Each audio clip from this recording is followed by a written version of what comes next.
And we're live. The USMNT Top 10 is back. How are we doing, guys? Green Great Basin. We got to stop overrating Camp Cupcake. I better not see Diet Zardes again. I think he's referring to, he's either referring to Brian White or to Patrick Aguimang, who, by the way, has 1 goal in 6 games in MLS. This is a striker, not even killing it in MLS. So, yes, I agree with you. Matthew O, will you make a video about the USL implementing Pro-Rel? I do have plans to make a video about that. Yes. Musa, the worst performer. Oh, my God. Musa was pulled in like the 24th minute for Milan. He was that bad, guys. I don't want to talk about Musa too much because this is a stream about what went well on the weekend, but that was really sad to watch. Really sad to watch, but also not totally surprising. Musa has either stagnated or regressed in the last few years, depending on how you look at it. And it's been a case of with him now of like, he broke out with Valencia at 18 years old. He's 22 now. It's been 4 years. Still nothing, right? He still hasn't made that step that we, at all hoped he would make. And so it is a problem. Luna hate will not be tolerated. How would you hate on Luna? He was our best performer in Camp Cupcake and not Camp Cupcake in Nations League. And he had a very good weekend. Brace for Real Salt Lake.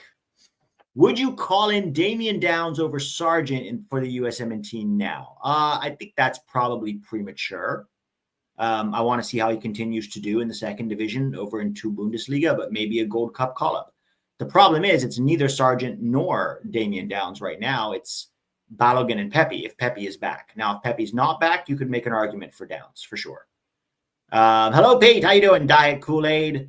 Pete with the new hairstyle. It's actually not the new hairstyle. It's the same hairstyle. It's just wet, so it looks different. Pete Jackson, you was playing left wing yesterday off the bench. Oh, no. Judgmental deity. Been 2 out of USMNT since Nations League. Did we get any dual nat progress? No dual nat progress to speak of. According to Edgar Moreno, nobody has talked to Nathaniel Brown. So it's not looking good, guys. Let's see. Thank you very much.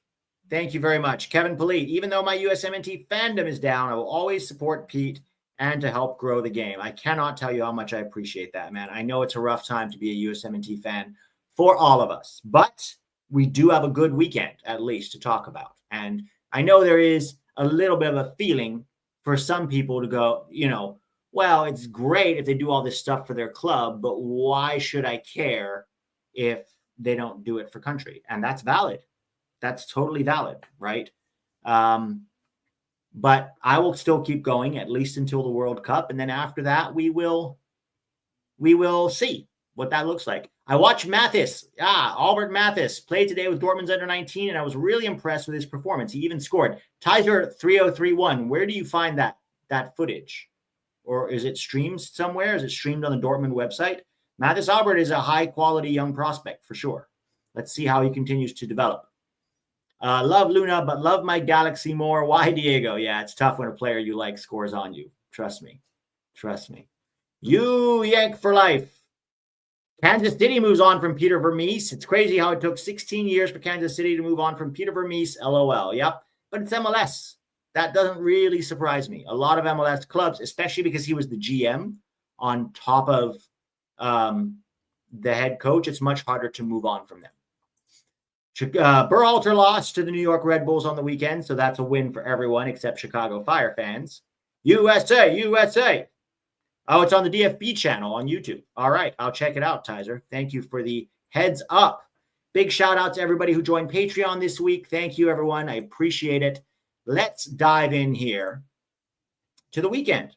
Aiden Morris. We haven't talked about him too much. He's pretty far down on the depth chart for that 6th position, but he had a very good game in the championship against Blackburn Rovers on Friday. Played 90 minutes, 2 out of 2 accurate long balls, 5 fouls drawn, which was a match high. 13 out of 19 ground duels won, also a match high.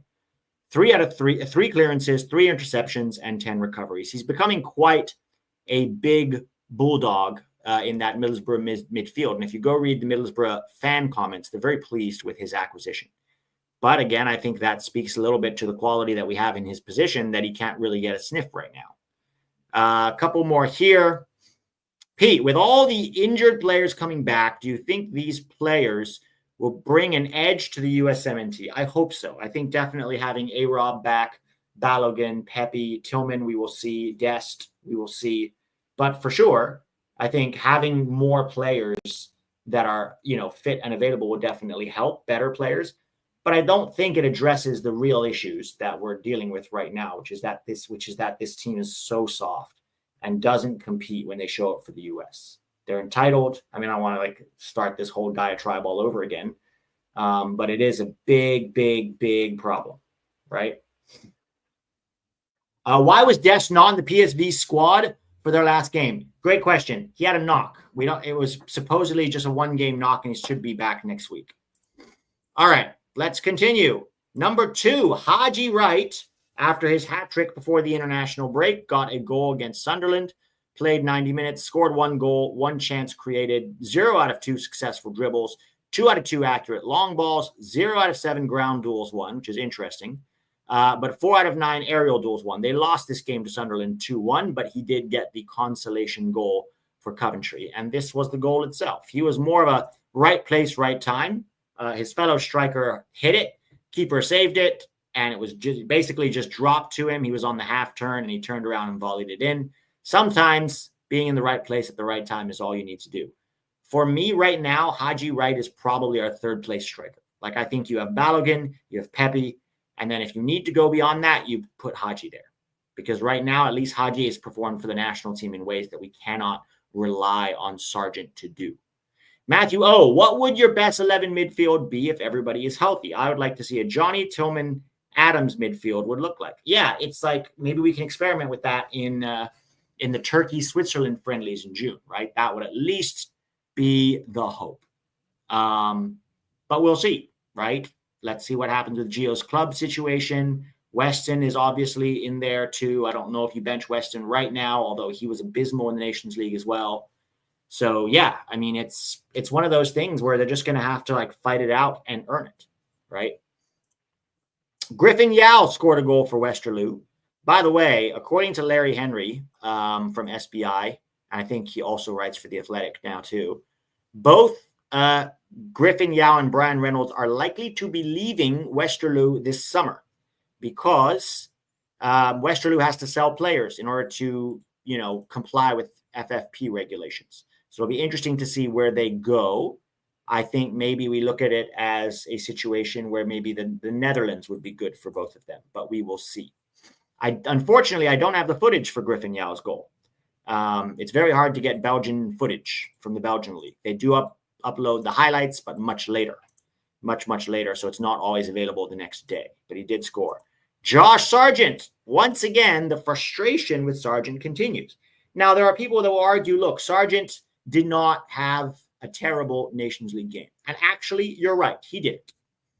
He was largely ineffective with his hold-up play and his movement.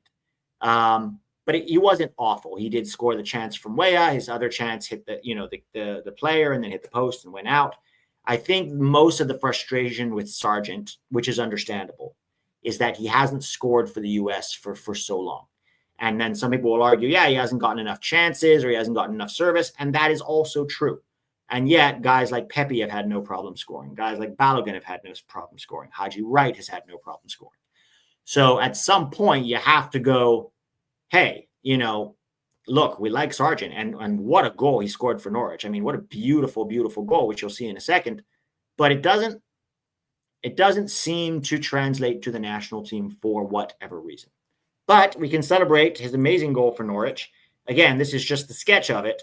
But he took it on his left thigh and then volleyed it under pressure from a very tough angle, which was a beautiful, beautiful goal for Sargent. And it's look, if he was playing like this for the national team, he would be in contention to start. Absolutely. But he hasn't done that yet. So until he does, the jury is still out. Let's see. Thank you for the super chat, Rocco. Do you think USA will win Gold Cup? It's a tough one. I think that this team has a lot of redeeming themselves to do right now. And if I'm just looking objectively at the way that we're playing, then no. because Canada looks better than us and Mexico looks better than us, and heck, Panama looks better than us. So at best, right now, we are the 4th best team in the region. So I wouldn't bet money on us winning the Gold Cup. Poch has to turn this team around between those two friendlies. Switzerland and Turkey and the Gold Cup, we're going to have to see what this team looks like. And hopefully we will get a response. But I'm not exactly holding my breath between Copa America and this latest Nations League debacle. It's just been a real disaster. Okay. Julian Vivas, should the U.S. look for an American after the World Cup? It seems like Poch doesn't care about dual nats. Triple G did more than Poch at recruiting. That is true. Definitely Berhalter did more with recruiting. But I don't think you have to have an American in order to recruit, right? You can still recruit with a coach who has a mindset about recruiting, right?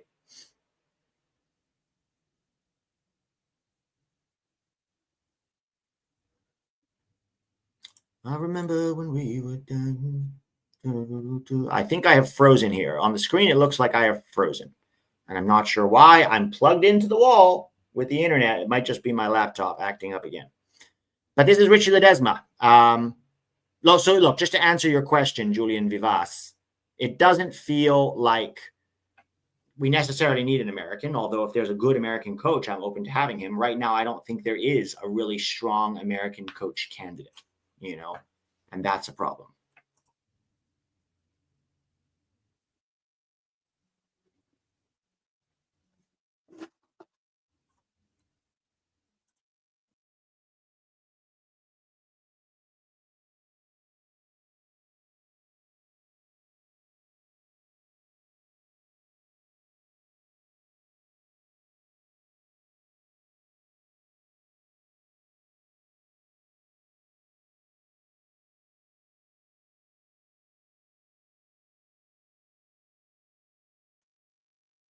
There we go. And we're back. Sorry about that. I don't know why I got kicked out of my own stream. Let me pull this back up here. The actual slide show. Okay. So just to answer your question, Julian, I don't know if we need an American coach. We need a coach who has a recruitment mindset, right? So we'll see what happens after the World Cup. Let's see how we look under Pochettino. Let's see who's available. I mean, if you have to talk about American coaches, it's a sense of like, well, who, right? Who is it going to be? Steve Cherundolo? I'm not impressed by him at all. There isn't really a strong American coach candidate out there right now. You could maybe make an argument for Pellegrino Matarazzo, but he's out of a job right now, and we don't know what he's going to look like after things didn't really work out for him at Hoffenheim. Let me pull up a couple more of these.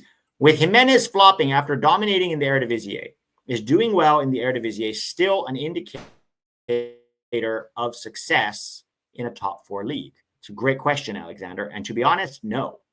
The Eredivisie used to be a place where if you were really good in the Eredivisie, you could definitely graduate to a top 5 league. It hasn't looked that way more recently. Some do, some do not. Tat got a lot of hate for this move when he was saying that Milan should not have spent all that money on Jimenez. They should have spent it on a defender or a 6. Probably a center back is what they really needed. But at the end of the day, I think he was right. People are seeing now how terrible Jimenez is over at Milan. And he is a poacher, and he got a lot of space in the Eredivisie to get those goals. But even watch his performances for Mexico. They also haven't been that good, right? And I just think he's an overhyped player, right? The new USMNT jersey should also be worn by USMNT. I haven't seen it. Is it a good jersey? If it's a good jersey, absolutely. We definitely need better jerseys. Julian says, who will coach USMNT after 26 World Cup? I don't know. I don't think it's going to be Poch. I think Poch will probably move on because if he does really well, maybe he gets the Argentina job. Let's say we get to a quarterfinal or a semifinal. I'm pretty sure he's going to want that Argentina job, and it might be available for him or back to club. And if he doesn't do well, then we shouldn't re-extend him past the 2026 World Cup. So my answer is I have no idea. But let's talk about Richie Ledezma, who probably should have been in Nations League camp, got an assist for PSV Eindhoven versus Groningen, played 67 minutes, 2 out of 2 successful dribbles, 2 out of 4 ground duels won, and 2 out of 3 aerial duels won. Okay, this was the cross that he set it up, and it was Pulisic, I believe, who headed it home quite nicely. So good for him, getting another assist. Dark Bomb says, hopefully Mark Goldbridge coaches the USMNT so we can get ISHO Speed. ISHO Speed might have more passion than our entire team put together. Diego Luna continues his fine form after a really strong game against Canada in the Nations League to get a brace against the LA Galaxy. Played 90 minutes, 2 goals, 1 chance created, 2 out of 2 tackles won, 3 out of 7 ground duels won. And it's interesting with Diego Luna because I watched that game and there were times where he couldn't execute a simple pass. Like there was one moment, I don't know if anybody watched that game, where he was dribbling into space and there was a player to his diagonal left to make a pass to. And it was a simple pass. There was nobody in the way, but he undercooked the pass so bad that the ball was stolen off of him. That doesn't negate the other good performance that he had, right? Getting 2 goals, which were very good goals. One was a little bit opportunistic based on some terrible defending. This goal, he got, received it in the box, created half a yard of space for himself, and then slammed it home against the LA Galaxy. The second goal that he scored was literally, it was a pass to the defender there, and the defender tried to clear it, but he cleared it so poorly that as Diego Luna pressed, it fell right to him, and then he just slammed it into the back of the net. So well done, Diego Luna, getting a brace here for RSL. I don't think he's the finished product, which is fine. He's 21 years old, but he's got what a lot of our team does not have, and that is hustle and fire and energy and drive. And that is a contagious thing. It can be a contagious thing if you have enough of those guys in your team. I think Diego Luna's doing enough to earn a Gold Cup, call-up just on his performances in Nations League alone, right? So good for Diego. Johnny Cardoso played 80 minutes for Real Betis against Barcelona. He had 1 out of 1 successful dribbles, 2 out of 3 accurate long balls, 2 out of 5 ground duels won, and 1 foul drawn. So well done to Johnny Cardoso. He was an absolute terrier in that midfield and helped Betis to get the 1 point. After his goal last weekend, he's another guy that hopefully, because he keeps getting injured, he hasn't played under Pochettino at all, mostly because of injury. But he's another guy that hopefully will come good, come Gold Cup, and we can actually have him there and see him and Adams together and then maybe a 10 in front of them. That's the hope. But Johnny Cardoso's got to stay healthy because he also doesn't have any really strong USMNT performances to speak of, right? And so what you don't want it is for it to be a Sargent situation where it's like, yeah, great, you're great for Betis and you can put up these amazing performances in La Liga and even look good against one of the best teams in the world. But then if you don't do it for the USMNT, either because of injury or whatever reasons, then fans are not going to care so much. Like the feeling with Josh Sargent is like, no matter what he does for club, it's hard to care because it doesn't happen with the US. Anthony Robinson helped Fulham to get a 3-2 win over Liverpool. Played 90 minutes, 2 chances created, 3 out of 5 accurate long balls, 3 out of 3 tackles won, 8 clearances, 4 interceptions, 5 recoveries, and 3 out of 4 ground duels won. It was a really strong performance from A-Rob. He is another guy that we are missing, not only for his quality, but also for his mentality. He's one of those guys that will fight all day long. And we really need more of that in this team. Could you do a video, YouTube or Patreon, about why we need our A team at the Gold Cup? Yes, Kevin. There will be a roster video talking, not so much predicting the roster, but talking about how we need to, who we should bring and why. And I think it's an important high-pressure tournament for us now, because we've lost our seat as Kings of CONCACAF after this Nations League and after Copa America. And so we need to go there. We need to bring the A team. This team needs to show. We shouldn't be giving anybody the summer off. I'll be honest with you. Nobody deserves the summer off. You had shit performances for the US, so get your butt over here for the summer. Work hard. Show the fans that we deserve better than this and try to make up in some small way for the last year of shit that you have piled upon this fan base that has been so loyal for so long, right? So Anthony, yes. Dest, yes. Johnny, yes. Balogun, yes. Pepe, yes, if he's available. Tillman, yes. Gio we'll see. McKennie and Weah we'll see because they'll be involved with Club World Cup. But I still think we should bring absolutely everybody who is available. Malik Tillman. God, it's good to see Malik Tillman back. Also scored a nice goal against Groningen. 1 goal, 1 chance created, 5 out of 5 tackles won, 8 out of 13 ground duels won, 3 out of 3 aerial duels won, and 2 fouls drawn. He had a really good game. It's again one of those situations with Malik where he hasn't quite done it yet for the national team, but we're seeing enough from him from club that's like, okay, the hope exists that maybe Gold Cup will be the time that he really shows up. But again, like everybody else that we're talking about, it's the same issue, right? The same issue of like, great for club, sucks for country. But this was the goal. A very nice Golazzo curled into the top corner of the net from just outside the box after receiving the pass with just a little bit of space. So well done to Malik Tillman. And last but not least, we have Christian Pulisic at Milan. He got a 1 assist, even though Milan lost this game. Played 80 minutes, was pulled, and then I think Fiorentina scored. They were level. He was pulled, and then Fiorentina scored. 2 chances created, 0 out of 2 successful dribbles, 2 out of 3 accurate, long balls, 2 out of 5 ground duels won, and 1 foul drawn. This was the assist. Now, I don't think this was Pulisic's best game by any means. Or did they tie it? They didn't score. Okay, they didn't score. My bad. They tied. It was 2-2 with Fiorentina. But he slipped Tammy Abraham in for a nice little pass, and then bam, was able to pull one back for Milan, who are just a disaster team nowadays. It's like, it's so hard being a USMNT fan because our best players are playing for teams. Not only are they not showing up for the national teams, but even when they're playing well for club, the clubs are not doing well.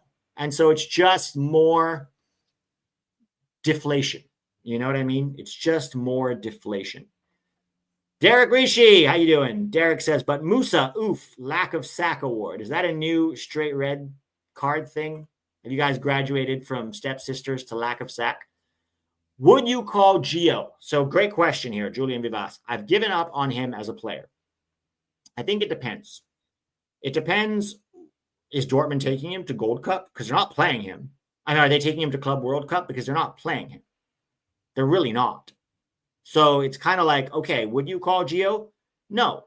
But hear me out. What if Weston McKennie goes to Club World Cup with Juventus? Then you do have a problem because Gio might still be one of our more creative 10s. And maybe you don't start him, but when you need a goal, maybe you bring him on.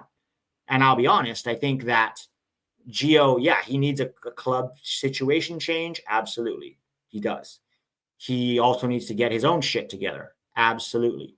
But right now, when you need a goal, and Poch didn't do this against Panama, and he waited too long against Canada, and I don't think he even played that great against Canada, but what happened when he came on? He created 3 chances from set pieces in about 10 minutes. So I do think I would probably still bring Gio, especially if Weston McKennie is out. Now, we may not be able to bring Gio anyways if Dortmund wants to bring him to Club World Cup, right? So I get the frustration with Gio. I am frustrated too, but I'm looking at that roster and I'm like, who are the 10s? Maybe Luna and Tillman. But also Tillman hasn't showed up for the national team, whereas Gio generally has. So I probably would still bring Gio. I know it's not ideal, for sure. I know it's not ideal, but I don't see... I would be very hesitant to not bring Gio just because of what we know he can do. Right? And maybe Gio will use the Gold Cup to get a good transfer. Like maybe he'll try to perform well enough in Gold Cup that he can get a transfer from Dortmund. Tizer says, have you heard the rumors of Gio going to Inter just for marketing reasons? I have not seen those rumors, but that would be a very bad move. He is not Inter level. He will not play there. They've got a very good midfield. Dude needs to go like drop a level, honestly. Drop a level, mid-table Bundesliga, Eredivisie, maybe Ajax. I'm open right now to where he needs to go, but more importantly, he needs to go wherever he goes. He needs to show the fuck up because he hasn't done that for Dortmund this season. Not enough anyways. And he's been benched for reasons. And go figure out your situation. Get a transfer, get your head down, work hard, recover the talent and the hunger and intensity that we know he had before, and then bring that Gio back into the national team, right? So, yeah, it's tough, guys. It's tough watching all of our guys not play well for the national team. But it is what it is. Derek Rishi says, lack of sack award goes to players who play soft, naive, or weak as hell. Thus, Musa, who was atrocious in his 20 minutes for AC Milan. Yeah, that might have been the worst Musa performance I've ever seen. And there have been a lot of mediocre ones from him, but nothing truly that awful. Like, when you get pulled in the 24th minute, you know it's bad, guys. You know it's bad. So, yeah, it is what it is. It sucks. But Musa has a lot of figuring out to do too. Jair Vasquez says, people really watch championship ball when Johnny is balling for Real Betis. Yeah, I mean, I don't want to watch a lot of the games that I watch on a weekend, guys. Believe me. I don't want to watch Norwich. I don't want to watch Coventry. I don't want to watch, honestly, I mean, I don't mind watching Bournemouth, but like, I don't want to watch Dortmund to see if Gio gets a few minutes. I don't really enjoy watching Milan, to be honest. Like, at this point, it's not fun watching a lot of these games, but I do it because I'm keeping track of the players and seeing how they perform and seeing what we can do. So it is what it is. Dude looked asleep. Dusty Wasty joined late, but Musa definitely needs to take a step down in leagues. Yeah, I think he should get on a loan somewhere. Maybe it's the Eredivisie. Maybe PSV Eindhoven and Ernie Stewart are looking for a replacement for Malik Tillman. Although he's not a 10, but I think he could do fine in the Eredivisie. Although what I would really love is Gio to PSV Eindhoven. Tillman gets a transfer in the summer. Gio goes to PSV Eindhoven and plays with Pepe and Dest there. Although Dest may get a transfer too. Although I don't know if he will, if he's like back this late. He might have to stay another season there. But we'll see. Remember when we once said Gio has more potential than Christian in the 2021 Nations League? I still agree. I think he had the highest ceiling, but his personality probably sucks behind the scene. David, I think it was probably also the multiple injuries and the World Cup nonsense. And I think it's a combination of factors. I think the multiple injuries have definitely affected him. He seems scared to sprint, to be honest. He seems scared to like run at full speed. So that's a big part of it. I think the World Cup fiasco probably did get in his head a little bit, although after that he was fine. So that's probably not much there. But I do think also there's a little bit of attitude problem there. And I don't know if it's he doesn't try or he's frustrated. And then when he's frustrated, instead of fighting harder, he tends to give up. But whatever it is, I am done defending Gio, man. Like this guy, I defended him for a long time because I knew the talent that was available. And also, even when he, wasn't good for Dortmund, he was still performing for the national team. Right? That was the thing about it before. It's like, okay, you weren't playing well for club, but actually when he played well for Dortmund, he actually did play well. He just wasn't getting a lot of minutes. And then for the national team, he would always show up. So I was willing to overlook that Dortmund situation. But now that Dortmund situation has gotten so bad that it's even affecting his national team minutes. And you could even see in this last, 20, sure, he played 15 minutes or whatever for, us against Canada, but he didn't look good outside of set pieces. He looked safe. He didn't progress the ball. He didn't take risks. It was lackluster at best. Sure, the set pieces were amazing. We probably could have equalized that game. But Gio, this is on him now. Go figure out your situation, figure out your club, and hopefully come back stronger. And if you don't, other guys will take your spot. That's just reality. It is what it is. All right, guys. Thank you for watching. Smash the like button before you go. Thank you for all the Patreon supporters that continue to support the channel. I cannot tell you how much it helps. And we will see you probably midweek with another video. So stay tuned for that. Have a great rest of your day, guys. I'll talk to you soon.